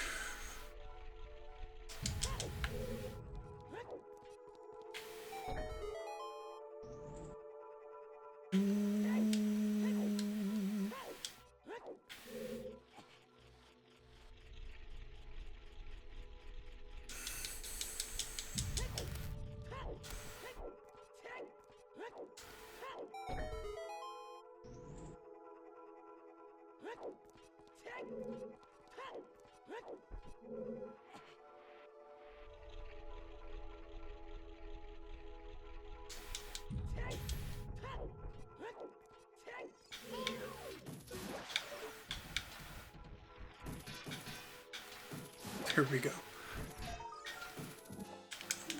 Okay. Not even gonna bother getting that because I don't need it. Oh. To hold it for so much longer. No, this way. Randomizer really has spoiled me for this game.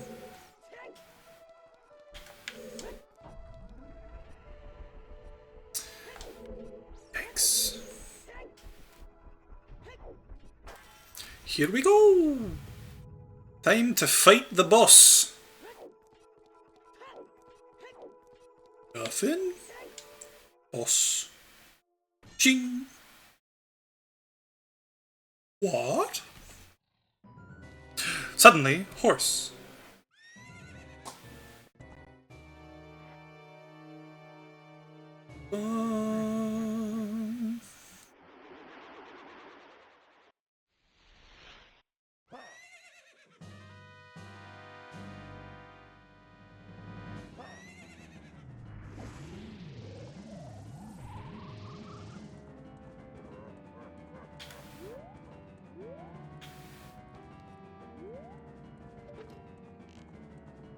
Come on.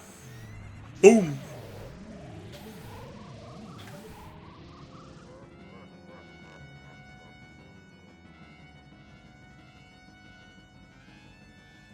There you are.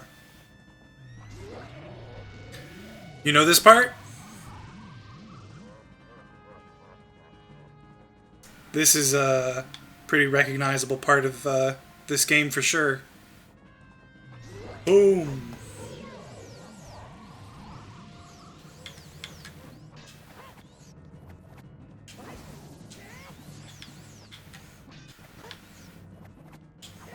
Ah, crap. Come on.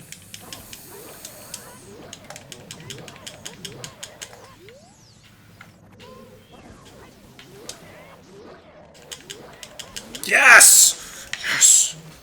You never finished a Zelda game before. You're missing out. Granted, I get it, like, they're not exactly for everyone, but they're really great games, I think. Hey kid, you did quite well. It looks like you may be gaining some slight skill, but you have defeated only my phantom. When you fight the real me, it won't be so easy. Actually, it'll be easier, is the funny thing. What a worthless creation that ghost was! I will banish it to the gap between dimensions! Bum bum ba ba ba ba. Closest I've ever got. Closest I've gotten was Breath of the Wild, where I stopped in front of the gates of the final boss. Wow! Wow, you got that's very far. Why did you stop there? If you don't mind me asking, at least.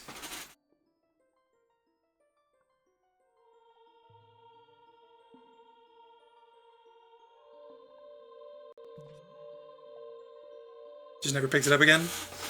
Fair enough. Sometimes you lose interest in stuff. That's normal.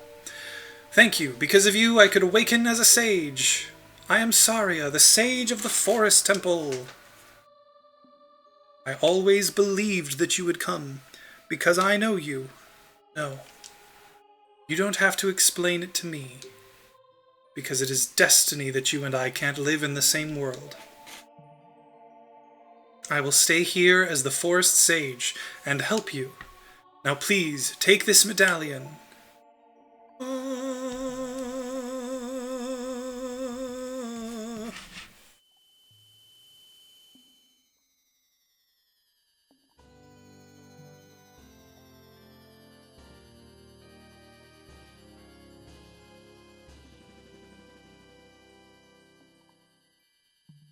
You received the Forest Medallion. Saria awakens as a sage and adds her power to yours. Huzzah! Saria will always be your friend.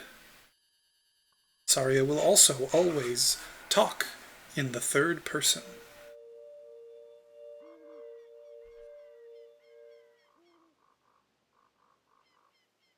Huh?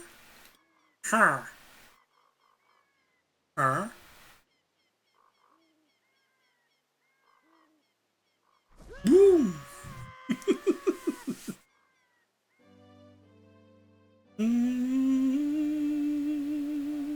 Hi there! I'm the Deku Tree Sprout. Because you and Saria broke the curse on the Forest Temple, I can grow and flourish. Thanks a lot! You're so welcome, buddy. Will Saria always be my friend, though? What if I stole her food? Saria would forgive you, because she would understand. Hey, have you seen your old friends? None of them recognized you with your grown-up body, did they? That's because the Kokiri never grow up. Even after 7 years, they're still kids. Aha!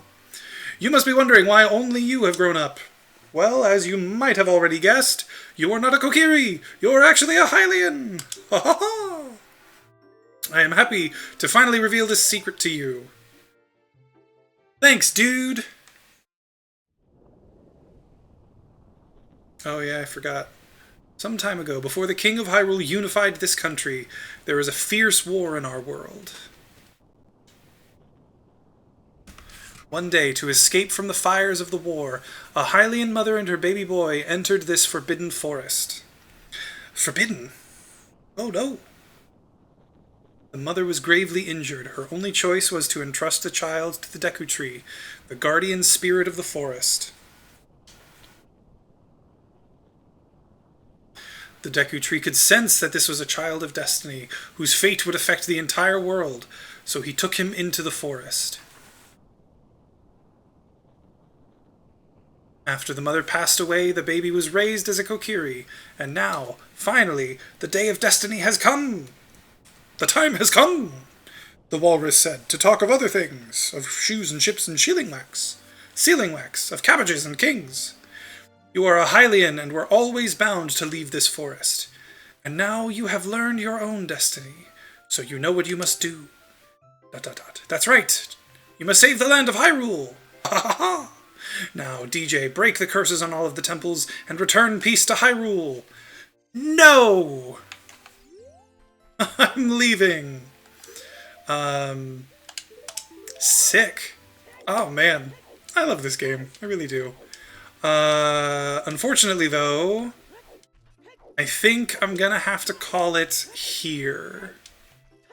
I gotta go figure out dinner plans. So that's what I'm going to do. Yeah.